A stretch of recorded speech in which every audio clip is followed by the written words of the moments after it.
Aquest diumenge ha tancat la 7a Mostra Internacional de Curtmetratges de les Valls d'Àneu, el Curtàneu. Des del dia 9 i fins al dia 13 de novembre s'han projectat una 50ena de curts de temàtica variada i en diferents espais dels pobles de les Valls d'Àneu.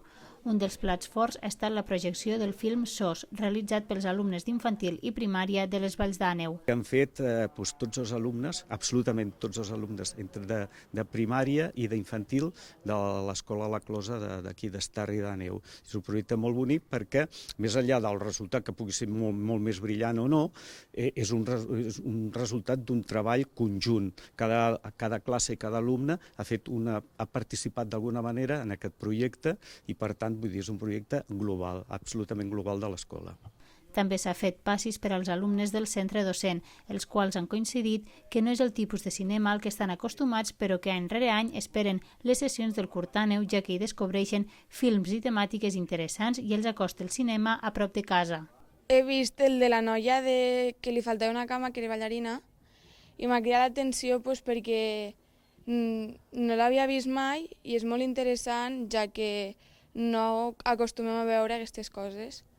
I no sé, molt xulo i molt interessant per veure.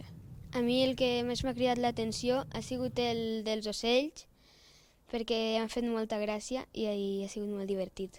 Aporten moltes coses diferents, no? Aquí hem vist 4 diferents i, bueno, per exemple, l'esperit de superació o respecte a la natura amb les slackline, i aquestes coses potser no estan acostumats a veure i com ha dit l'Aran, hem de marxar lluny per veure un cinema.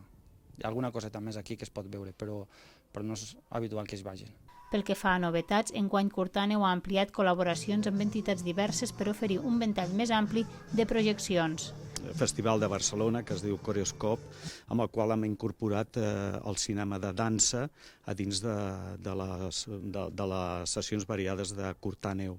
Aleshores, aquesta és una de les coses més importants. Una altra seria també que també hem establert una connexiò amb Òmnium Cultural del Pallars, amb la qual també passem pel·lícules que s'han fet en els Premis BOC i que han estat premiades. A més, per primera vegada, una de les seves sessions oficials s'ha fet a l'església romànica de Sant Pere de Sorpe, un espai únic per gaudir de la màgia del cinema.